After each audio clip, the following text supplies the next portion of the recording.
건강한 치아가 행복한 인생을 만든다. 치아 건강 굿라이프. 안녕하세요, 송다음입니다. 저희가 누구도 알려주지 않았던 치과 치료의 진실을 파헤치고 있습니다. 오늘도 이분과 함께 할게요. 마음을 담는 의사 이상민 원장입니다. 안녕하세요. 안녕하세요. 치과 전문의 이상민입니다. 반갑습니다.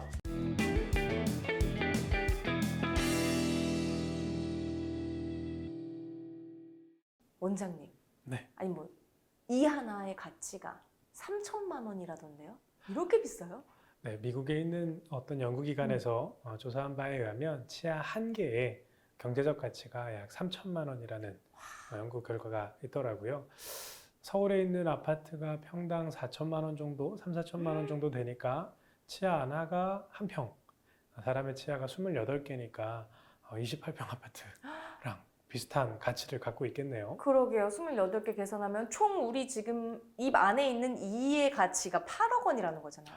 그렇죠. 거의 10억 가까운 가치를, 경제적 가치를 갖고 있다인 건데, 사실 금액이 중요한 것보다도 치아는 한번 망가지면 다시 회복이 되지 않는 장기들이기 때문에 맞아요. 그거 이상의 가치들이 있다라고 생각을 해야 될 것 같습니다. 발치를 해야 되는 경우가 있다면 내가 뽑는 이 하나에 3천만 원이 나가고 있다라고 좀 생각을 하면 발치 생각이 쏙 들어갈 것 같아요. 3천만 원이라는 경제적 가치뿐만 아니라 한번 만들어지고 사라지면 다시는 만들어질 수 없는 자연치아의 가치는 사실 무궁무진하죠. 그래서 이렇게 자연치아를 아끼기 위해서 자기 치아를 나중에 쓸 수 있도록 치아를 보관하는 방법들도 사실 만들어질 정도로 자연치아의 가치는 굉장히 높게 평가돼야 됩니다. 치아를 잘 관리하는 게 무엇보다 중요하겠죠. 네, 맞습니다. 이렇게 우리의 치아가 굉장히 소중하고 그 가치도 진짜 무궁무진한 것 같은데요. 저희가 계속 이 시간마다 이런 소중한 나의 치아에 대한 비밀들을 하나씩 알아보고 있잖아요. 네. 오늘 어떤 비밀을 들려주실 거죠? 교정을 하고 나서 환자분들이 많이 말씀하시는 것 중에 치아가 다시 돌아가서 재교정을 해야 되는 경우들이 있거든요. 네. 재교정에 대한 부분, 그리고 다음 시처럼 네. 어렸을 때 교정을 했고 다시 성인이 돼서 교정을 하는 경우에 환자분들이 어렸을 때 교정을 한 게 돌아갔어요 라고 하시기도 하거든요. 네. 어렸을 때 하는 치아 교정, 그리고 치아 교정의 시기, 그리고 양악 수술을 계획하고 있을 때 해야 되는 교정과 양악 수술을 하지 않는다고 했을 때 해야 되는 교정이 완전히 방향이 다르거든요. 치아 교정에도 방향성이 있다. 이런 이야기들을 오늘 하려고 합니다. 이 내용들도 굉장히 흥미로울 것 같습니다. 내 소중한 치아를 더 건강하게 지킬 수 있는 방법, 그리고 그 비밀들 저희와 함께 하시면 치아 건강 굿라이프에서 여러분들이 많은 힌트를 얻어가실 수 있으니까요. 지금부터 채널 고정하시기 바랍니다. 치아 재교정의 진실. 원장님, 아니 치아 교정하는데도 우리가 꽤 오랜 시간을 투자했잖아요. 그렇게 해서 교정을 했는데도 또 교정을 해야 되는 경우가 있다면서요. 네, 치아는 사실 말 안 듣는 아이에 비슷합니다. 네. 정말 다 어르고 달래서 치아를 우리가 원하는 위치에 이동을 시켜놨다 하더라도 치아는 항상 다시 원래 자리로 돌아가고 싶어하는 성질들이 있거든요. 네. 그래서 치아가 스스로 이동하려고 하는 방향성들을 유지장치를 통해서 막아주기는 하지만 그래도 그 힘을 이겨내고 치아가 다시 돌아가서 틈이 벌어지거나 치아가 다시 돌아가는 일들이 벌어질 수 있습니다. 그런 경우에 재교정이 필요한 거죠. 그래서 우리가 교정이 끝나고도 유지장치를 계속 껴야 되는 거군요.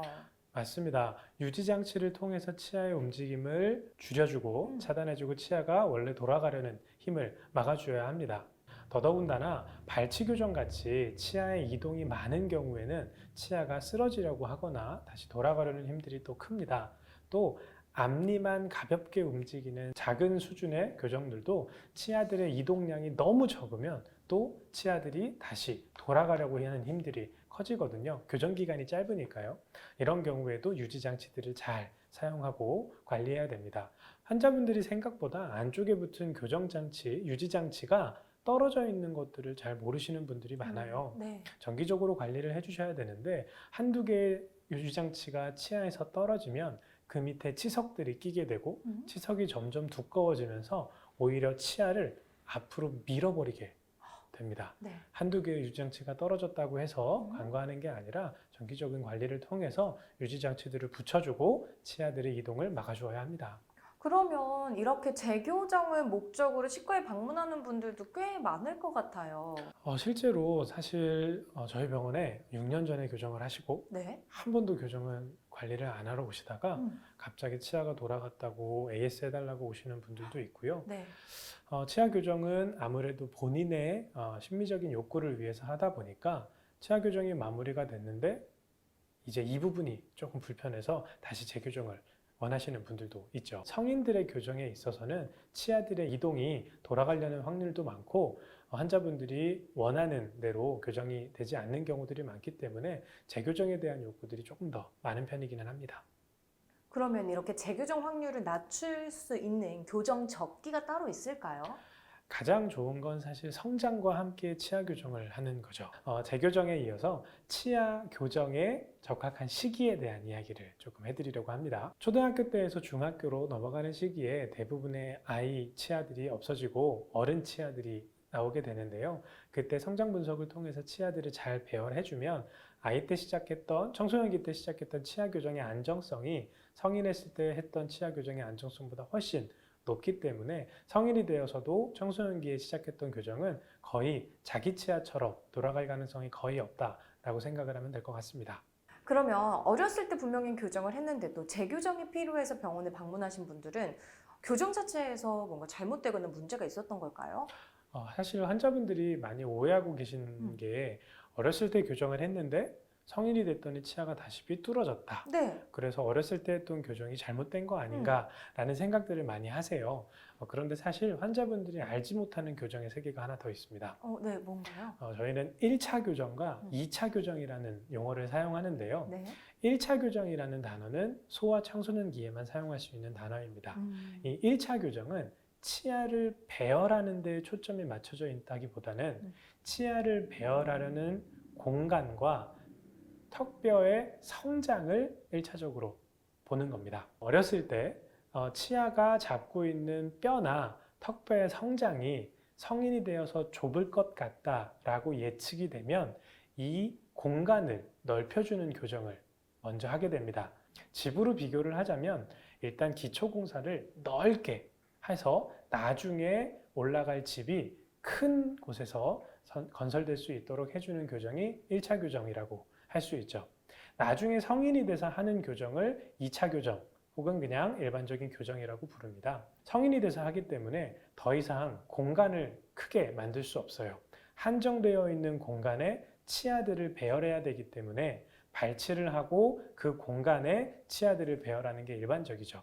1차 교정은 성장을 분석하고 성장에 맞게 턱뼈를 키우고 턱뼈의 성장들을 관여하고 집 공간을 넓게 만들 준비를 한다면 2차 교정으로 치아 배열을 다듬는 과정을 하는 겁니다. 그러니까 말씀하신 걸 정리해보면 1차 교정은 집 짓기 전에 땅에 먼저 공사를 기초적으로 해놓고 2차 교정은 그 위에 집을 아주 멋있게 짓는 그 과정이다라고 이해를 하면 되는 걸까요? 맞습니다. 1차 교정을 통해서 건물을 지을 수 있는 공간을 넓게 만드는 과정, 그리고 2차 교정에는 그 넓어진 공간에 건물을 올리는, 만약에 1차 교정을 하지 않는다면 성인이 돼서 좁은 공간에 건물을 지어야 되니까 치아들이 몇 개 발치될 가능성들도 있는 거죠. 그렇기 때문에 청소년기에 시작되는 1차 교정은 치아 배열보다는 골격과 성장에 초점을 맞춰주고 있고요. 성인 때 하는 2차 교정은 치아 배열에 조금 더 중점을 맞추고 있습니다.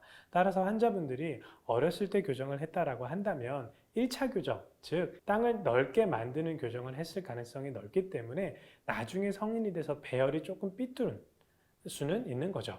예를 들어서 청소년기에 턱의 성장이 적을 것 같이 예측되는 아이가 있다고 한다면 나중에 이 아이가 커서 무턱증 같이 턱의 뒤쪽으로 있는 성장이 예측이 된다고 할 때는 1차 교정을 통해서 턱의 성장을 앞으로 촉진시켜 줌으로써 무턱을 예방하고 윗턱과 아래턱의 관계들을 양호하게 하고 아래턱의 성장이 잘 되어서 성인이 됐을 때는 무턱이 아니라 정상처럼 보이게 하는 교정을 하는 게 성장기를 이용한 1차 교정인 거죠. 반대로 아래턱이 자랄 것 같은 환자 주걱턱이 예상되는 환자에 있어서는 아래턱의 성장을 안쪽으로 넣어주고 성장이 끝날 때까지 아래턱의 성장을 줄여줌으로써 성인이 되었을 때 아래턱이 커져서 치아들이 배열되는 과정들을 막아줌으로써 성장을 이용한 1차 교정을 할 수 있는 거죠. 그러한 1차 교정이 끝나고 나서 성인이 됐을 때 배열을 이쁘게 하는 게 2차 교정인 거고요. 치아 교정은 말 그대로 그 한 개인의 성장기를 함께 하는 것 같아요. 진짜 공들이고 시간도 우리가 많이 애써야 되는 부분인가 봐요. 맞습니다. 치아를 배열하고 성장을 관리하는 것은 굉장히 공들이고 오랜 시간 환자와 호흡하면서 환자와 함께 소통해야 되는 작업이고요. 공들일수록 좋은 치료 결과와 좋은 인생을 살 수 있겠죠. 맞습니다. 이렇게 멋진 치아를 갖기 위해서는 시간과 노력을 투자해야 한다라고 결론이 나오는 교정 치료에 대해서 함께 알아보고 계십니다. 그런데 교정 치료 중에 뭔가 잘못됐다 이런 느낌을 받는 게 쉽지 않다면서요. 네, 의사들도 사실은 그런 느낌을 받는 게 굉장히 어려운데요. 한 달 봤을 때는 치아가 굉장히 조금 움직인 것 같지만 네.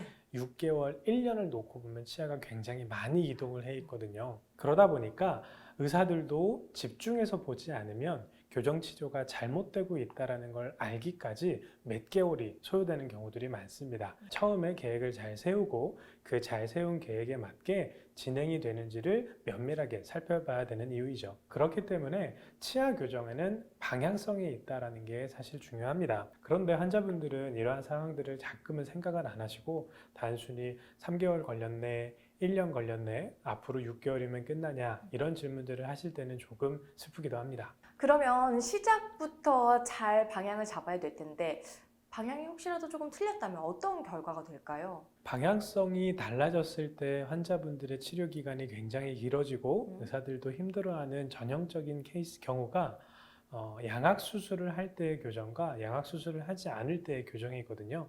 제가 환자분 사진을 보면서 설명을 좀 드릴게요. 왼쪽에 있는 사진이 이 환자분이 교정을 받기 위해서 병원에 내원했을 때의 사진입니다. 아래턱이 앞으로 나와 있는 전형적인 주걱턱 양상을 보이는데 옆에서 찍은 거예요.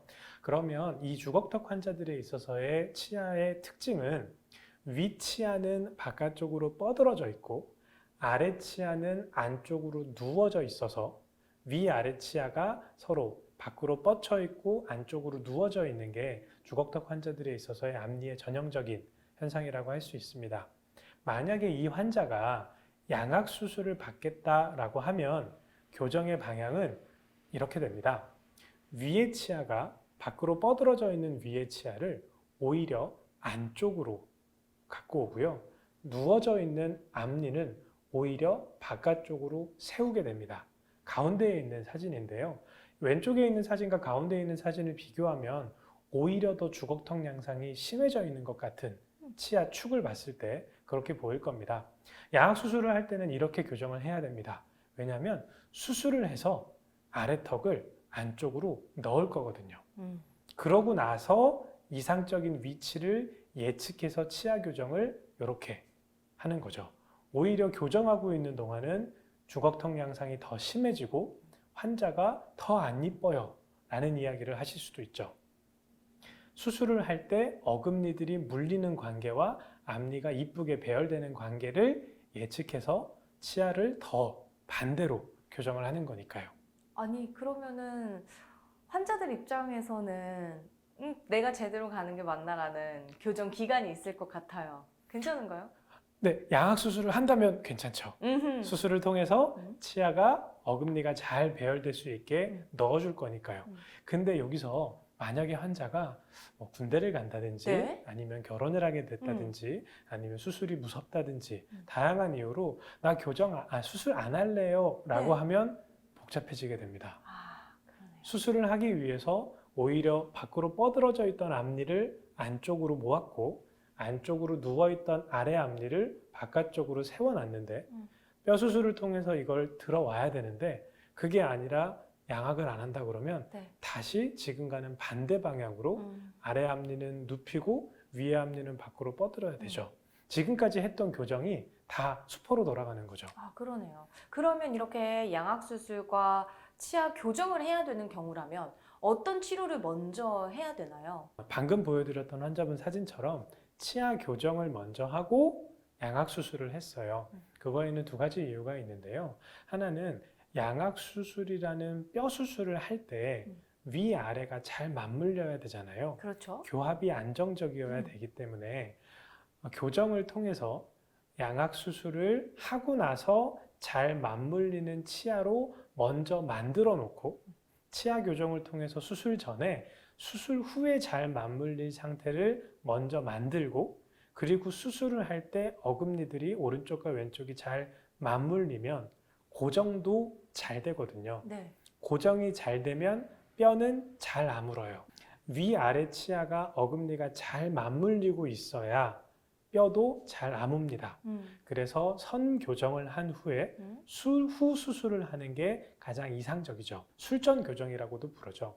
그런데 일부 병원 의사들이 경제적인 이유라든지 아니면 환자들의 외모에 있어서 수술이 먼저 되면 외모 변화가 확연히 있기 때문에 드라마틱한 이유들을 이유로 수술을 먼저 하고 교정을 하는 선 수술 후 교정 방법들을 생각해냈어요. 그래서 선 교정을 하기도 하고 선 수술을 하기도 합니다. 진짜 말씀대로 수술을 먼저 하면 환자 입장에서는 한눈에 변화가 보이니까 이제 이렇게 교정을 하면 되겠구나라는 걸 좀 이해할 수 있을 것 같고 앞서서 보여준 것처럼 그 교정을 먼저 하는데 왜 방향이 달라져? 이러면서 의구심을 또 품는 사람들 입장에서는 이렇게 수술을 먼저 하는 게 또 나을 수도 있을 것 같아요. 네, 충분히 그렇게 생각할 수 있죠. 네. 그런데 사실 선 수술 후 교정에는 네. 많은 단점들이 존재하기는 합니다. 대표적인 게 아까 선 교정을 했을 때 가장 우리가 얻을 수 있는 게 수술 후에 어금니 관계를 예측해서 교정을 하기 때문에 수술을 하고 고정을 하기가 굉장히 쉬워서 네. 뼈가 잘 나을 수 있다라고 이야기를 했잖아요. 근데 선 수술을 하게 되면 어금니가 마치 다른 사람의 위턱과 다른 사람의 아래턱을 갖다 놓은 거랑 똑같아요. 맞네요. 그 환자가 사용하던 치아가 아닌 게 된 거죠. 위아래 치아들이 안 맞기 시작하는 상태에서 뼈를 묶어 놓는 거면 뼈가 사실 잘 안 아무는 경우들이 많습니다. 또 턱관절이라든지 뼈가 부담이 느낄 정도의 부정교합을 정말 더 심한 부정교합을 만들어 놓고 치아 교정을 하는 게 되기 때문에 훨씬 교정의 부작용들이 많이 발생할 수 있죠. 네, 저희가 이렇게 양악수술 그리고 교정치료를 함께 하는 경우도 좀 알아봤는데 결국에 또 마찬가지로 항상 양악수술이나 교정이나 무엇을 먼저 하든지 간에 제일 먼저 해야 될 것은 의사 선생님과 함께 나에게 맞는 치료법을 찾는 게 제일 중요한 것 같아요. 그렇습니다. 치아 교정을 할 때, 치아 교정의 치료 계획을 세울 때 교정 전문의와 함께 환자가 어떤 방향으로 어떠한 교정 장치를 통해서 어떤 쪽으로 방향성을 잡고 가고 싶은지를 꼭 상담하고 설계해야 합니다. 더더군다나 양악수술을 만약에 한다라고 하면 교정 전문의뿐만 아니라 양악수술을 하는 구강외과 전문의와의 긴밀한 상담도 함께 필요하겠죠. 결국 교정에는 치료의 방향성이 있고 중간에 방향을 바꾸면 거기서부터 다시 돌아가는 기간이 필요하고 또 교정이 들어가는 기간이 다시 주목으로 발생하기 때문에 방향성을 처음에 잘 잡고 진행하는 게 무엇보다 중요하겠습니다. 네. 치료를 시작할 때 확실하게 환자분들이 이야기를 하고 환자랑 확실하게 소통을 해서 좋은 방향성을 잡고 치료를 해야 합니다. 네. 돌다리도 두드려보고 건너라. 이 말은 교정 치료에 꼭 맞는 속담인 것 같습니다. 이렇게 교정 전에도 우리가 체계적으로 계획을 잘 세워야 된다라고 말씀을 해주셨다면 교정 후에도 우리가 충분히 좀 주의하고 유심 있게 지켜봐야 되는 부분도 있을 것 같아요. 네, 유지장치를 꼈을 때 유지장치가 탈락할 수도 있고 탈락한 거를 환자분이 모를 수도 있으니까 정기적인 검진 필요하고요. 충치 검진이나 아니면 잇몸 검진에 대한 부분들도 항상 중요합니다. 충치를 통해서 치아가 만약에 부셔지게 된다면 네. 그것만큼 또 치아가 이동하게 되거든요. 그래서 항상 충치 관련이나 잇몸 치료 관련해서는 교정이 끝나고 나서라도 신경을 쓰고 있어야겠습니다. 그리고 교정이 마무리된 치아들은 항상 안 좋은 쪽으로 돌아가고 싶어 하는 힘들이 있기 때문에 너무 딱딱한 음식이나 질긴 음식 아니면 치아에 무리가 갈 수 있는 음식들을 씹게 되면 치아가 이동하고 싶어 하는 엇나가고 싶어 하는 성질을 도와주게 되니까 조심할 필요도 있겠습니다. 마지막으로 치아 교정을 계획하시는 분이나 치아 교정이 하고 싶은 분들이 있을 거 아니에요. 그분들께 원장님께서 하고 싶으신 이야기가 있으실까요? 사실 환자분들이 생각하는 것 이상으로 치아 교정은 굉장히 복잡한 진료입니다. 환자의 성장과 뼈의 상태, 치아들의 관계들을 면밀히 살펴보고 또 한 달, 두 달, 세 달 동안 조금씩 움직이는 치아들에 대해서도 방향성들이 잘못되지 않았나, 우리가 원하는 힘을 받고 치아가 우리가 원하는 대로 원하는 속도로 이동을 하는지들을 면밀하게 살펴봐야 되는 굉장히 고난이도의 진료죠. 그리고 결국 정해져 있는 치아의 이동 속도를 바탕으로 1년 반에서 3년, 길게는 5년까지 걸리는 긴 호흡을 갖고 있는 치료입니다. 따라서 이러한 기간 동안에 한 달에 한 번 치과를 방문을 통해서 의사와 함께 방향성을 점검하고 환자가 생각하고 있는 우선순위를 알려주고 정해져 있는 기간을 천천히 하지만 안전하게 바른 속도로 교정 진료를 받는 게 무엇보다 중요하겠고요. 그런 제대로 된 진료를 받아야 만족할 만한 결과를 오랜 시간 유지할 수 있을 겁니다. 이렇게 천리길도 한 걸음부터처럼 교정 치료도 한 걸음 한 걸음부터 꼼꼼하게 해보셔야겠습니다. 모든 치료법에는 부작용이 따를 수 있다는 점과 치료 효과가 개개인마다 다를 수 있다는 점, 이와 더불어서 전문의와의 상담을 통해서 적절한 치료를 받는 것이 중요하다는 점 유념하시기 바랍니다. 건강한 치아가 행복한 인생을 만든다. 치아 건강 굿라이프. 오늘 저희가 준비한 순서는 여기까지입니다. 헤어지기 너무 아쉬워요. 그러게요. 시간이 너무 빨리 가네요. 그러니까요. 또 다음 이 시간에 어떤 이야기 들려주실지 궁금한데요. 지금까지 저희가 가장 중요한 치과의 진료인 임플란트와 치아 교정에 대해서 알아봤는데요. 하지만 사실 이 두 개가 치과의 다는 아니죠. 네. 충치 치료부터 잇몸 치료까지 환자들의 구강 건강에 관련된 나머지 진료에 대해서도 살펴보려 합니다. 맞습니다. 사실 우리가 충치 치료도 그 이유로 많이 병원에 가게 되는데 어떤 비밀들이 숨어 있을지 궁금합니다. 궁금하신 분들은요, 다음 이 시간에도 기대해 주시고 채널 고정 함께 해주시면 감사하겠습니다. 굿닥터 이상미 원장과 굿MC 저 송다음은 다음 이 시간에 찾아뵙도록 하겠습니다. 시청해주신 여러분 고맙습니다. 감사합니다.